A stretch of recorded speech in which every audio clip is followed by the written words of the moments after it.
Good afternoon, everyone. I don't know why I'm having trouble talking today. I hope that doesn't bode well for, or isn't indicative of the way the rest of this training is going to be. But this is Dan Fox with PHMIS, and I have with me Brian Miller and Steve Shoup at the help desk. And we're going to do something a little different today. Rather than having kind of a carved out training with specific slides, we felt it was important for everyone to be able to kind of see an interactive kind of showing of these new features. A couple quick housekeeping tips. As most of you are probably aware, we have muted you so that we don't have too much background noise, which means that if you want to ask a question, use the raise your hand feature. You can find that it'll either be at the top of your screen or at the side of your screen along with the attendee list. Or you can use the Q&A feature to type your questions in. Now, normally we are providing these trainings from a training lab here at DCD, but today we were limited in our room availability, and so we only have one computer. So we won't be monitoring your questions throughout as normal. We'll be stopping and trying to take breaks. So just try to remember, if we don't get back to you right away, we certainly will. And of course, we're going to try to provide lots of room at the end for anyone who wants to stick around and ask questions. So when we were trying to think of what to do about ESG, we had a lot of, I guess, negative experience, a lot of things that we learned from HPRP that we were able to build off of. And one of the challenges that we've always had is there are many different types of people at the table when it comes to HMIS. A lot of you are caseworkers, but there are a lot of people too, especially under HPRP, that were grant administrators, and we always kind of had to figure out backhanded ways of getting grant administrators access to the data they needed for reporting. So what we decided to do this time, one of our big concerns was we didn't want to implement any kind of funding source tracking that would negatively affect caseworkers' daily use of the system. So what we decided to do is create a totally separate new role for individuals who are grant administrators, the people who only care about the dollars and the reporting that they're needed to comply with funding requirements attached to those dollars.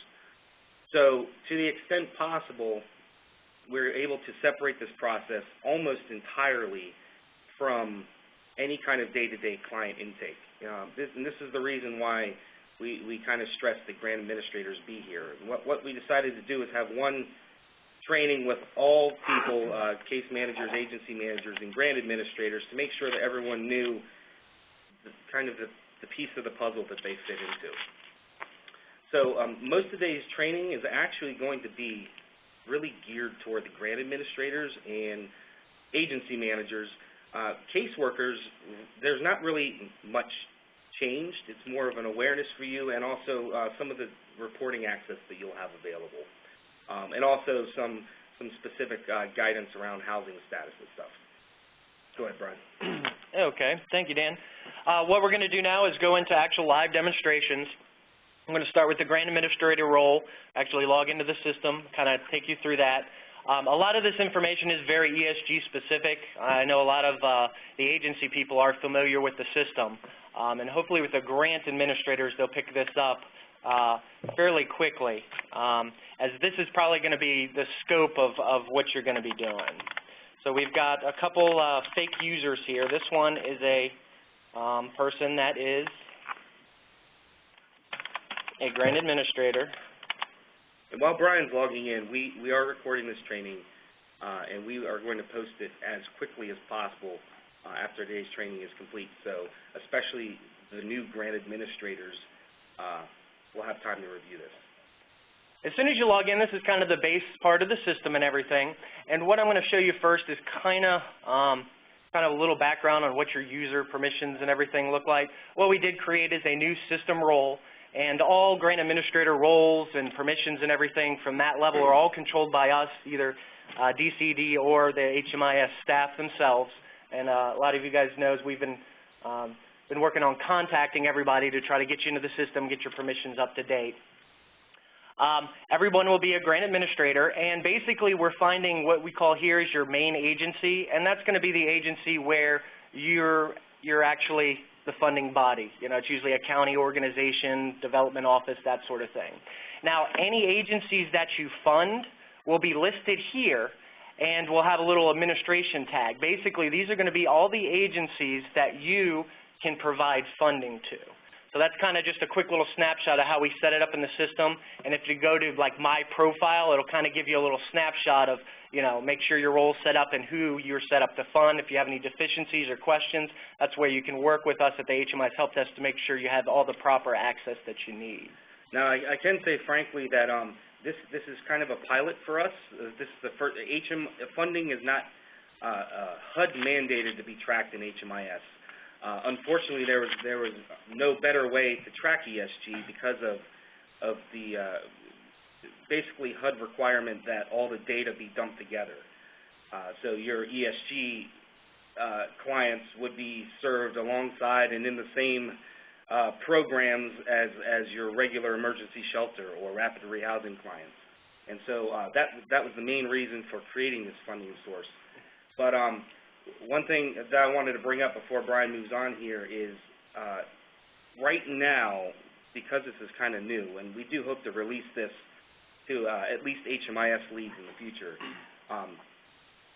these settings have to be controlled by us to make sure that they're set up right now because they're a little complicated to set up. They're not streamlined on our end yet. And so please make sure if you don't have an agency that you grant money to in your list, that you contact us right away. Perfect. Okay. Now that kind of overview of the system and of kind of your permissions and what we're looking to do and everything like that.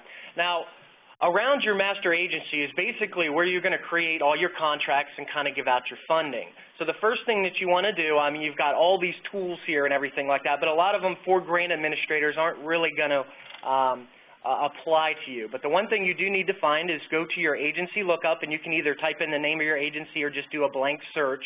And what that's going to do is that's going to bring up the agency, and we basically tag them all with grant agency, which should be, you know, your own agency that you work for.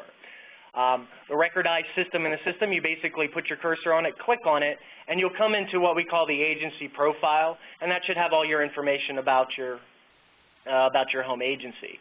Now, we've got a couple different tabs that we've added here that are brand new to the system this morning. Agency grants, which we'll talk about, and that's more for agencies, actual service provider agencies themselves. But the tab we're going to concern ourselves right here is the grant administration tab, and that's brand new for you grant administrators, and all the action kind of goes into this place. So we're going to go ahead and click in here. So you basically find your agency through the lookup and then go to the Grant Administration tab. And then there's basically 3 levels of contracting that we've created in the system. We're going to kind of cover and kind of walk you through creating them. The first one is what we call the master contract, and that's like the top level of all your grants. It's basically the top level of where you received funding from either a state, as in with ESG directly from DCED, or federal bodies, you know, if you get your money directly from HUD if you're a federal entitlement. Everything under this master contract, that's where you'll attach the actual agencies you fund, down to even the programs that are being directly funded with that. So we're going to go ahead and go through and create your top-level master grant. So we're going to go ahead and type in DCED master. And while he's typing there, what we're using these funding sources for in HMIS is actually to provide your reporting access.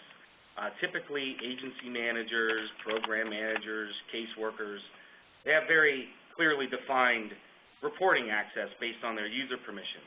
With grant administrators, because A, we want the grant administrators to have to do the least amount of work possible, but also because we want to keep their fingers, so to speak, out of the client data directly, these funding sources that are set up and then, as Brian will show you, are linked through the system are basically what the grant administrator is going to have access to report on.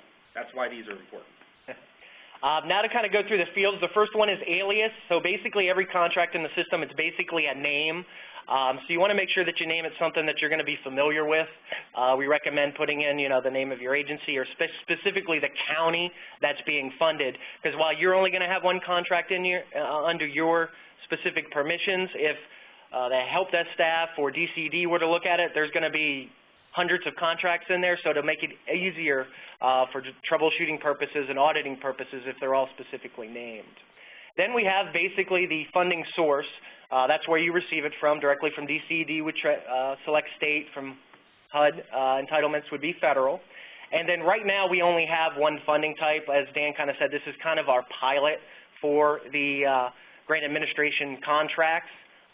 So that's the only one you can select. Then you've got your master grant number. That's going to be basically the number you get, that's associated to your grant. For DCED state people, they're probably going to be pretty familiar with the C4014 numbers, and that's the one we want you to put in for state people. If it's HUD, it's whatever number you'd like to use, attach your contract from HUD itself. Contract amount, right now that is optional, but we do recommend putting it in, kind of the overall amount of your contract, and you kind of disperse those amounts down through the levels to the agencies and optionally to the programs themselves. And then you put in the actual date of the contract, which is basically the range in which this contract funds can be provided to agencies and clients. So it's kind of like the default top range of where any of this funding can trickle down to agencies and programs. Once you've entered in all this information here, you basically hit add, and it basically creates a grant, a master grant, basically your top level. Now if you have master, multiple ones, you can go ahead and hit new contract again, and you can create another one if you want to kind of go down the line. And when you're going back into one, you just click on it, and it'll open up with the next levels. Since we're only going to have one master contract, we're going to continue on down to the second level, which is what we call agency contracts. Now, this is where you're actually going to take the money you receive directly from the state or from the HUD and actually disperse it to the individual agencies. We call them agencies. It's actually the organizations you're going to fund. Now, on the list here is basically going to be all the agencies that we showed you on your user profile that you have the ability to fund. And like Dan said, we'll set these up for you. And if you're missing any or anything like that, talk to us, and we'll make sure it gets set up for you. Now, it always includes your own agency. That's always by default in case, because we have those scenarios where we have agencies that are both the county and the vendor themselves, so we needed to include that situation in there. But the first thing you do is basically you pick the agency you're funding.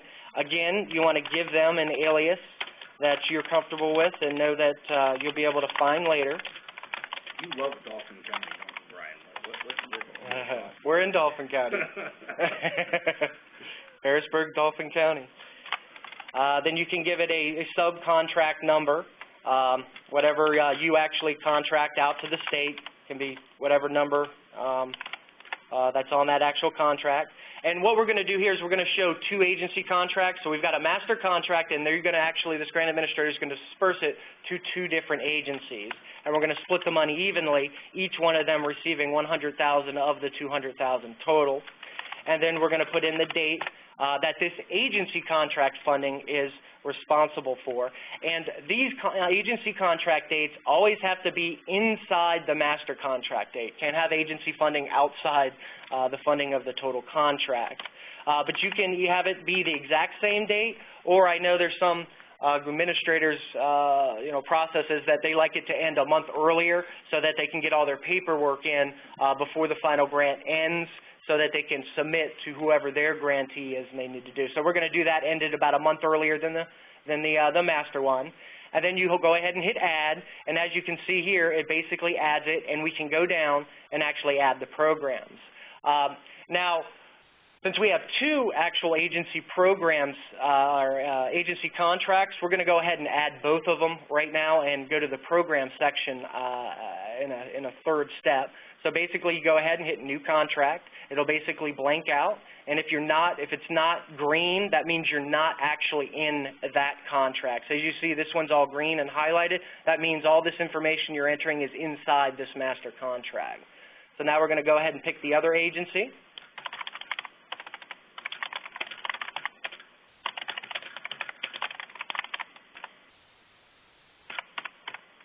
And please, if in the future you guys think that this method of showing the features does not work, please let us know. If you prefer to go back to the slideshow method, but we thought this might be easier to understand. And then once you enter in all the information, the other $100,000 is going there. And as you can see here, whatever your source and funding type is, that's what your contract has to be. So it'll always inherit that information. And you go ahead and hit Add. And as you can see, now you have both of your agency contracts created. So basically that's showing that, hey, I'm giving this money out. Now in the third step, we're going to go actually, and all you have to do is click on the Dauphin County one. You're back into that contract. Now there's a third step, which is actually associating the money that you gave to the agency to the programs themselves. Now we've kind of done it in kind of a two-way approach, where there's some grant administrators that are, work closely with their vendors and work closely with the HMIS system and knows what programs are in the system and knows exactly what programs they're funding. Other times, there's not. They know that they're giving this agency the funding, and they're not exactly sure. They know it's an emergency shelter program or what the components are, but they're not sure what the name of the program and the system is. So we've kind of created a two-way system where the grant administrator can come in and actually associate the programs, or what we're going to show in the agency manager role is if the grant administrator creates these first two steps, the agency themselves and the agency management staff can take care of selecting the programs that attach to this program or to this agency contract. So in this scenario, this grant administrator is familiar with Dauphin County Community Action, and they know that they fund the transitional housing and a rapid rehousing program under their ESG. So they're going to go ahead and finish the process here, and they're basically giving $30,000 to this program for this activity. All you have to do is hit Add, and it'll basically add it to the program funding sources, and then they can come down and pick the rapid rehousing, which is going to be the additional $70,000, and they're going to go ahead and hit Add there. And that's basically how you kind of go through the process of creating the master contract, creating the agency contracts, and also, if you do know the programs, to go ahead and associate them there. Now, with these program lists, now an agency could have anywhere from 2 to 5 to 10 programs underneath them. Since this is all ESG-based, the system is only going to display the program types that are allowable to be funded by ESG, which are emergency shelter, transitional housing, rapid rehousing, homeless prevention, and street outreach, which we'll also cover a little bit more in the agency manager portion. Now, with the greater area agency contract, as we click on that, we also have this section here with these programs that are available. Now, the grant administrator for this specific agency isn't as familiar with their programs in the system, so they're not going to actually attach the programs to this grant. They're going to let the agency staff on their side of the role actually finish this process, which is fine. As long as the grant administrator finishes the first two steps, you can always work with your agency to get the programs attached in the second step. Now, if the grant administrators should work closely with the agency managers, the agencies that they're providing funding to, because if the agency manager never goes in and sets up that third step, your reporting won't see any data. So it's important to work together. Yeah, like Dan said, all the reporting is based off, these are necessary to be set up, but the program association is where all the reporting is based off and how all the reporting pulls back up through the contract. All the clients enrolled in these programs during these dates is what gets reported up through the contracts. Okay, that's the grant administrator portion, at least through the UI of how you go through and set up your master contracts, your agency contracts. We will cover the reporting section at the end once we go through the rest of the UI. Now we're going to go ahead and log out. And what we're going to go ahead and do is enter in with our agency manager. Now, our agency manager example here is part of the Greater Area Cooperative Agency that we created. And now what we're going to do is go to their agency profile and show you how to do the second step and show you what the grants look like from on their side, since they are receiving money from that DCED grant agency. So you're going to go into Agency Lookup, click the search button, and then you're going to load their basic profile that a lot of the agency managers familiar with the system should be familiar with. That shows all your programs and sites and everything. Every agency is always going to have an agency grant section. That is all the funding sources, whether they're brought down from a grant administrator or created locally, if you want to track internally, which we'll talk about, will be there and is available for all agency managers of that specific agency. Now, if we go into the agency grant section, this is the actual Greater Area contract that was created on the grant administration side. And as you can see here, it's always going to show who the administrator was, and that was me, the grant admin person, as well as the grant agency that's in control of it. Now, if we click on this, as you can see, it's all grayed out. You can't change anything because it's owned, for lack of a better term, by that other grant agency. However, because you see here, the programs hasn't been attached, that's where the agency staff can come in and attach the programs that are being funded. So we're going to go ahead and do that. And this is for... Now, it kind of goes without saying, but you need to have your program set up before you can do this stuff. Just to be clear.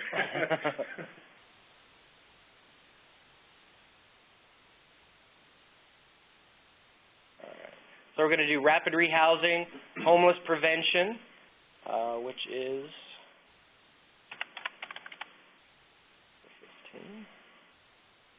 And only 3 of their 4 programs are associated to actually receiving ESG funding, and this will be the final 35.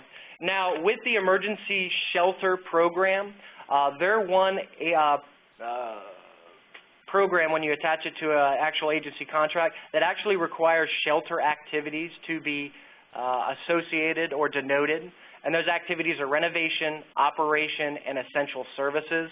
So at least one of these activities needs to be selected, but you can select more than one depending on what the contract is funding at that specific shelter. Basically, the reason for having this in the system is because HMIS needs to know if it's counting everybody or if it's basically displaying the special ESG services when a caseworker records their data in the program. Okay, once you've selected those, you basically can click that and hit save. And as you can see here, all 3 of the programs now have been added to that agency contract, and that master contract now will get reporting back from the program themselves. Now, one other thing that you can also see here is with agency contracts themselves, it does also allow you to create local contracts for your agency, contracts that aren't controlled by an actual grant administrator, contracts or funding sources that are provided to you directly from HUD for ESG at this time.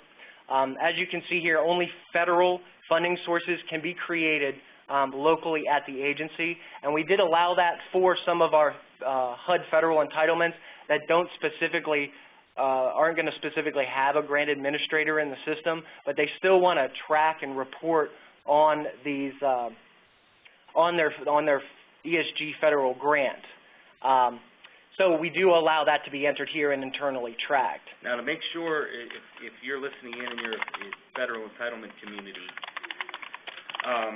you should contact your grant administrator, the person at the county or person on behalf of the county who, or city who receives the funding directly, so that they can properly set up the information they need to get their reporting access.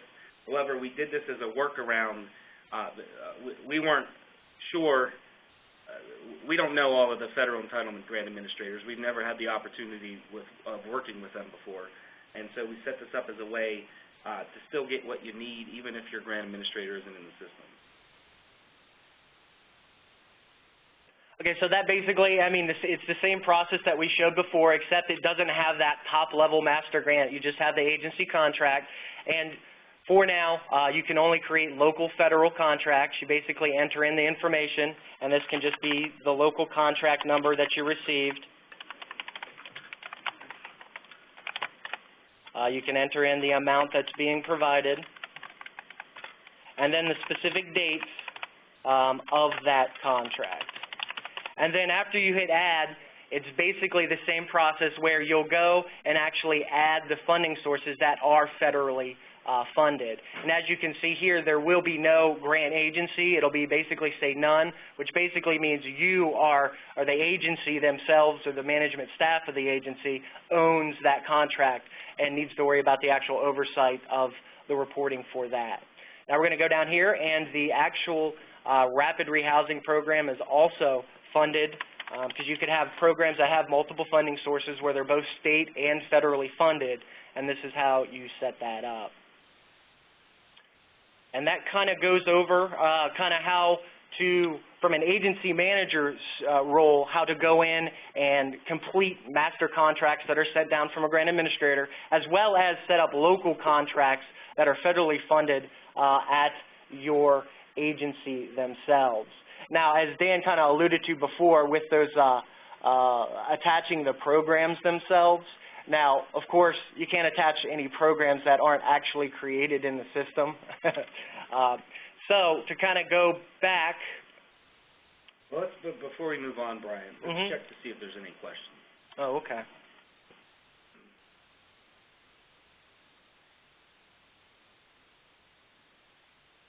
Does anyone have their hand raised?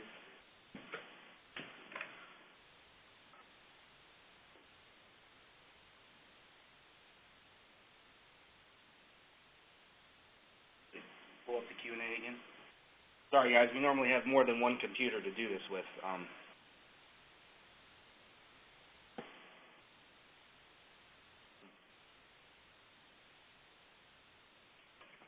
All right, go ahead. We don't have any questions right now.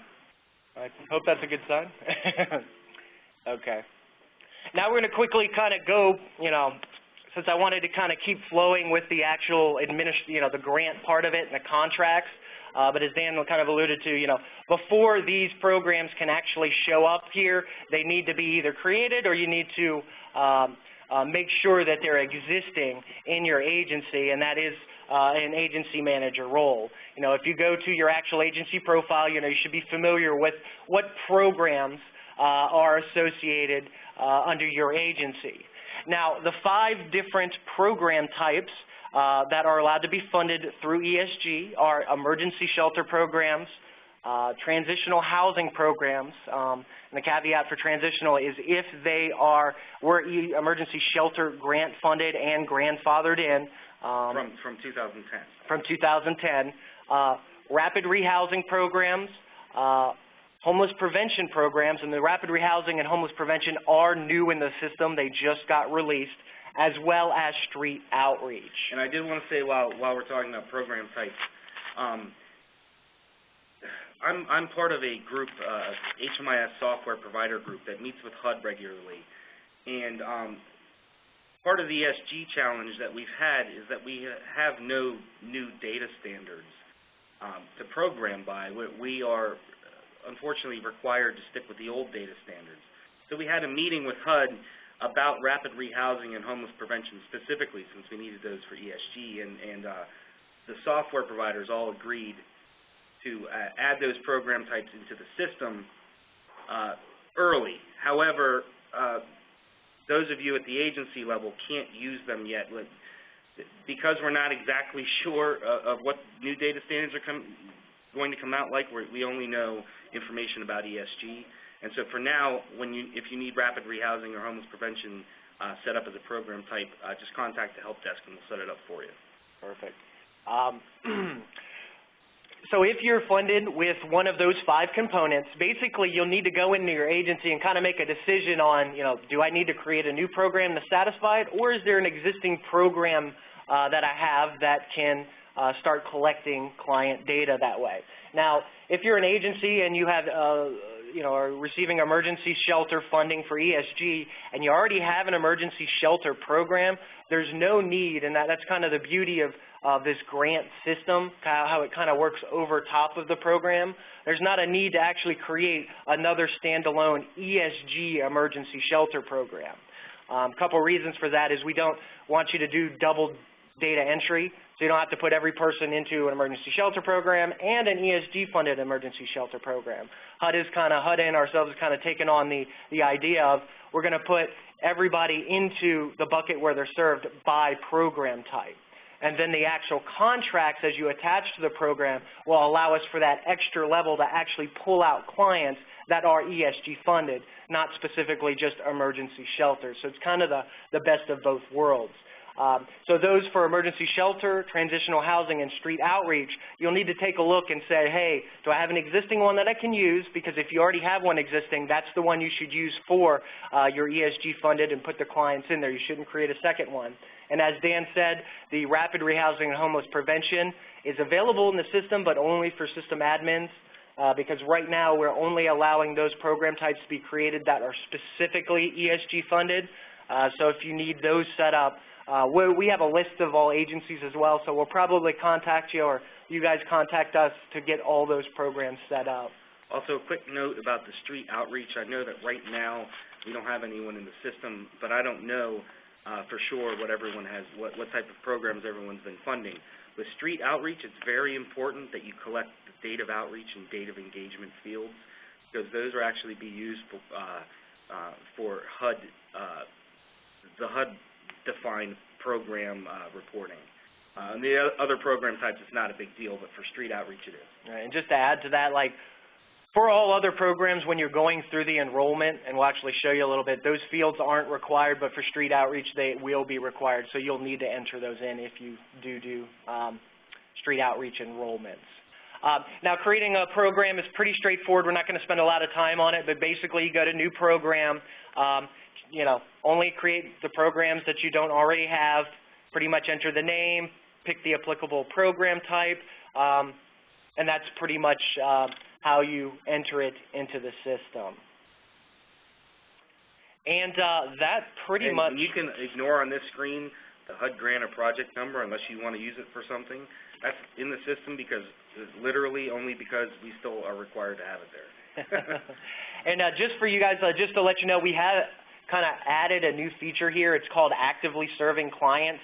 It used to be a hidden field just for us, but we kind of made it available for all users. At least people that have access to create and view programs.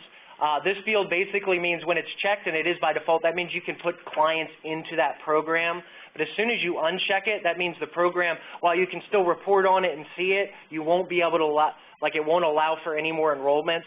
So it's kind of a perfect option for those programs that, I know there's some programs in the system that people kind of type in the name closed out or do not use. It's a good option to go through, uncheck those boxes, those programs, so that your caseworkers or even yourself don't accidentally put people into that program. That's a nice little feature for everybody to use going forward. Okay, that concludes kind of the agency manager role within the system. Now we're going to go through the actual intake process and show you, like we kind of said at the beginning, there's not a lot that has changed since everything, all the contracts and everything are kind of done above board through the system, but there is a section we're going to spend after this kind of talking about some awareness with the homeless definitions and housing statuses. But we would like to show you some differences in the services, because we do have some new ESG services that we've put in there that only show up for programs that are ESG funded. And we also kind of want to walk you through an enrollment just to make sure everybody's on the same page. And we're going to actually use this ESG demo client here. And he's already created it in the system, and he already has sharing set up. So all those prerequisites are already filled for entering a client into a program. Now, if we go to the Program and Services tab, Basically, we have all the programs that are available. As you remember, at least for this greater area cooperation, the rapid rehousing, emergency shelter, and homeless prevention were the three that are specifically ESG funded, but there be no difference in actually enrolling them. We do have so we're going to go ahead and pick an emergency shelter. We're going to actually go through a quick enrollment. You basically hit enroll. The first spot is the required data elements. You hit save and next assessment. And then we go on to the actual assessment loop, which we've actually done a fair amount of improvements on during this actual release, try to help with the language and the flow of it. We've also added a whole bunch of tooltips throughout the system that'll hopefully help you if you're confused during this or don't understand a certain process during this. That should help you with this. We've also added a new disabling condition that should split out from the health, because for all ESG programs, health is not a required assessment. So you don't. It's highly recommended to fill in, but it doesn't have to be filled in, because as you can see here, all the assessments that you have in that are the black can be skipped if you don't have the data for it, but all the ones that are red labeled are the ones that you do have to fill out and are required programmatically for that specific program enrollment. So we're going to go ahead and skip the health. As you can see here, we've got the next and last down here that allow you to completely skip that assessment. Now we're on the red one, so we do have to fill in the disabling condition, and then we're going to hit save and next assessment. Then we come through and go ahead and go through the assessments here. And since the only one required here is the domestic violence, we're going to finish that up and go ahead and finish the enrollment.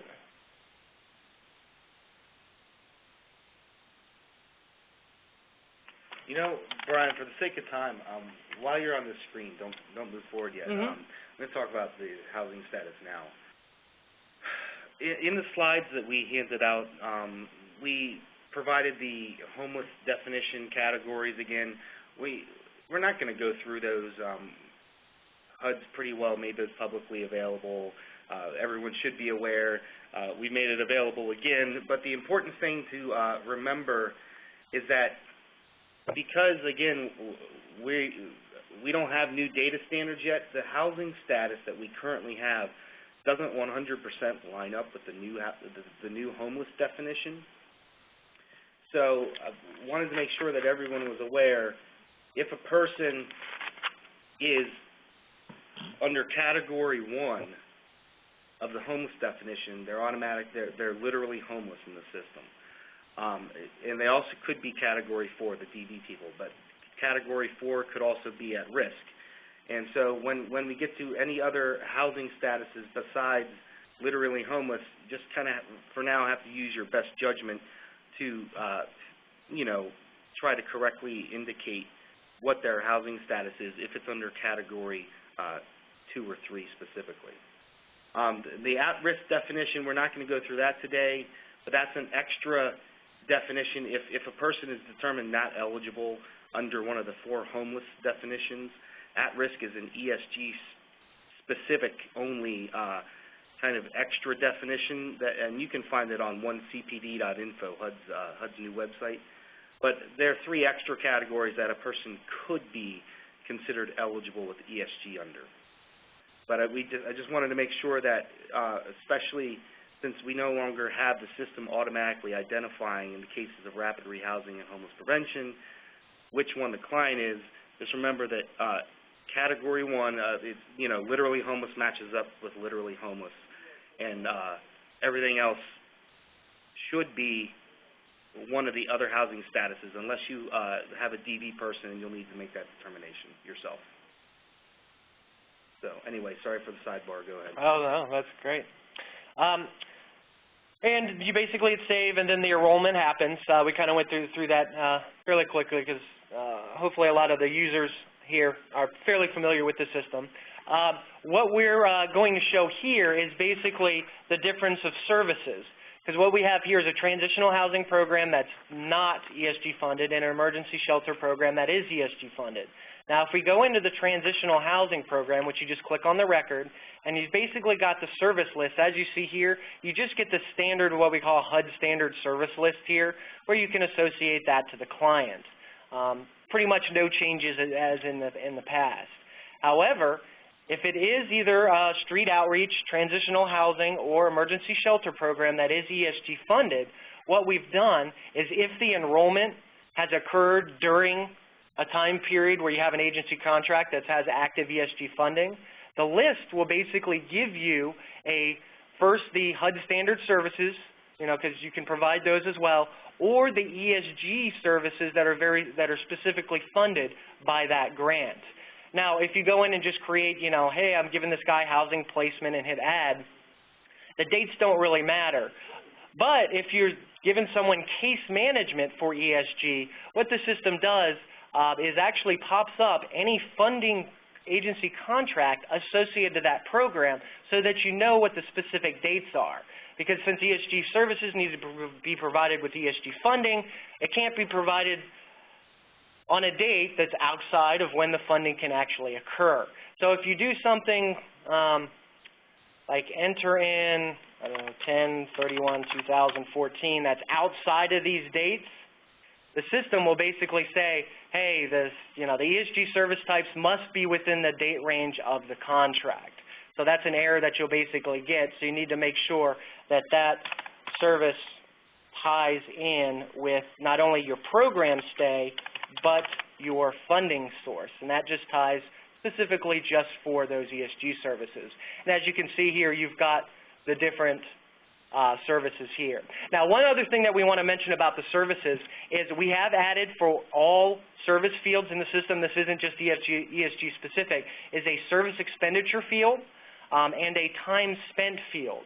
Now, basically, the service expenditure is basically the actual cost of providing the service, so you can use that to enter in an amount, and that is available for both case services, kind of like staff time provided, as well as financial services.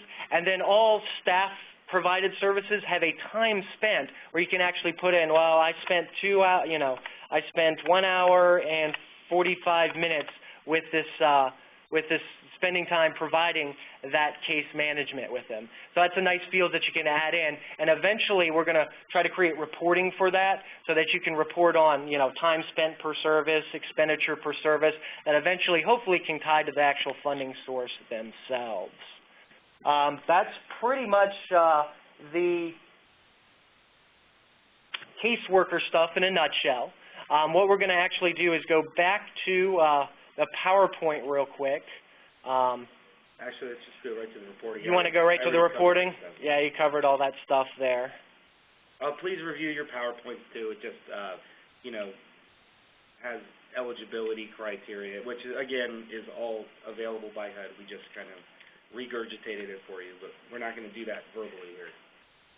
All right, so now we're going to go back. And now what we're going to do is take a look at the actual reporting themselves.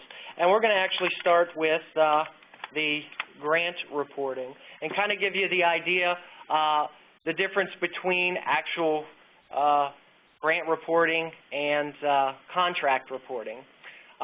Those that are agency managers and caseworkers, they should be fairly familiar with their program, agency program, and site permissions. Now, any client enrolled into any program, you can basically use things like the active data quality, which is a good report to show data quality. You can use the client program usage, which basically shows enrollment and service information. Can all be used to track client data, whether it's ESG funded or not, as long as you have those specific, agency as well as the program permissions. That's pretty standard.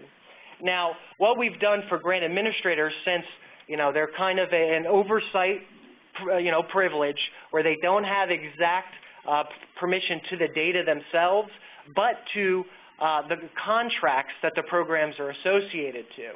So what we've actually created for these grant administrators is these contract reports. you've got the data quality contract report, the client program usage contract report, as well as what we call the ESG caper, which we'll go over next. But even if you don't have direct agency program permissions, which grant administrators will not have by default, you can still go in and do all your reporting by contract. And as you can see here, this grant administrator that we set up can either report clients within their master contract, which basically report everybody in the programs associated to all their agency contracts, or they can specifically report on individual agency contracts. And depending on the time range, it'll basically pull back all the clients enrolled during those time frames. So that's kind of a new feature that we've put into the system that allows grant administrators to kind of get at the data without actually having the direct program permissions of, editing clients, doing enrollments, that sort of thing. Now, one thing to note here with all grant administrator contract reporting, the start and end dates here, while customizable, if they try to run a report outside basically an end date for one of their contracts, it won't pull back any data. So if they had a year contract and they tried to run a report here for the following year, they wouldn't get any data, but if they, bumped it up a couple months, they'd pull some data back. So it's a way, again, grant administrators really don't need to have access to your data apart from what they're funding. So we wanted to make that. The dates here do cross-reference against the contract dates. Right. And it's kind of something that we did, something where you can run dates smaller than your contract, but you can't go outside of it. It's basically how we've set it up in the system. Now we're going to kind of go to the actual ESG caper itself, which is a brand new report in the system that is required not only for grantees to report kind of like it's kind of an APR end-of-year report, but also for DCED state grant administrators to submit for invoicing. Now, this is kind of what we call kind of a hybrid report. Those agency contract reports that we showed you earlier can only be run by contract, while the other reports are run by program. This is one of the only ones that's kind of a hybrid where you can run it by depending on your privileges or needs. Like grant administrators will probably run it by contract. Agency managers might have access to some contracts, so they can run it by that, or caseworkers can run it by program. And it's got the same contract set up here. You can run it by all your contracts, or you can run it by a master or even breakdown of individual ones. We're actually going to run this by our master contract and basically include it for a specific period. And you basically, what we did here is just a download button. You click it, it'll automatically download it to an actual PDF itself. And we're going to kind of show you what the actual ESG caper looks like. And this report, if you run it by your master contract, let's say you're a grant administrator and you sub-granted your funding out to 10 different agencies. When you run that ESG caper report against the master contract, the contract that you received directly from HUD or the state, the system will automatically look into all of those agencies, all programs of those agencies, and pull back the applicable client data and deduplicate it and aggregate it together, so you can hit the button one time. And as you can see here, the caper is broken up into a standard, when you just run the report, it's broken up into a couple areas. The first is going to be the basic caper summary, and it's made up of 4 tables, Q4, Q5, Q6, and go to the next page, Q7, which basically pulls information. It's basic information about clients and what component they're in, plus some demographic information. And this, as kind of Dan said, since this is the master grant, this is a compilation and deduplication of all the clients and all the programs and all the agency contracts under this master grant. And these tables on this report mimic the ESG caper tables that are in IDIS. So obviously caseworkers on the phone probably don't know what that means, but grant administrators, you'll know what we mean by IDIS. Now, since this is an aggregation, now you can run it by individual agency or individual contract to actually get information there. But what we've done is actually we supplemented the summary with, depending on how you've run it, since this is a master, it basically is coming from multiple sources. The system is actually going to provide a summary, we kind of call it by contract and program, and it's going to show every program and agency where the data came from. So that way, if you're looking up here and you say, hey, I had 3 from homeless prevention, where did they come from? What vendor or what agency? You can come down here and see, okay, the first one, well, that's where 2 of the rapid rehousing came from. They came from this agency and this program. And it's all 4 tables again. This one, transitional housing, came from this agency and this program, which is the Dauphin County. And then we get into the greater area, which basically had the 1 emergency shelter. And then that's where the 3 homeless prevention came from, was the greater homeless prevention program. And when you're actually, and what I'm actually going to get into here is we also have before we get into the actual invoicing stuff, is we also here have a show client details button. And what that is actually, and that doesn't come standard with the report, but that's pretty good for those grant administrators that are familiar with the data or familiar with the system, but especially those agency and case people that kind of want to take a look at, because it's just aggregated data, it just says 7 people. What that show client details will actually give you a breakdown of every single client and their basic data, like their entry date, exit date, information that is included on the report, so you can backtrack it through the data to either fix it or change it, or to just basically know where it's coming from. Now, kind of for an invoicing standpoint. Yeah, really the final thing we have to talk about here is this question of what do I need for invoicing? Excuse me. And it's really simple. Grant administrators in the system need to provide to Madra Clay, who's the ESG program manager at DCED. They need to provide her with a copy of their ESG CAPER report that lines up with their invoicing. And DCED will not be, DCED doesn't care about the number of people served. We're not going to be monitoring that or tracking that. At certain points, I will be contacting people about the state's actual ESG CAPER reporting requirements, but that'll be one time a year. And it will be very clear when that time comes what I'm talking about. For invoicing, though, all you need to do, grant administrators, is come in, click on the ESG CAPER report, click on your master contract number that you are invoicing against for DCED, pick the date ranges that match the date ranges of the invoice you're submitting, hit download, and submit a copy of that to Madra. That's it. Now, as far as a practical purpose, obviously you'd want to keep on top of your agencies, make sure they actually are entering that data. Because it's possible if your agencies are not entering that data that one agency could hold up the whole invoice. So you do want to have regular contact with them to make sure that the agencies are complying with the requirements of this particular funding source. But as far as a practical how to get what you need, that's it.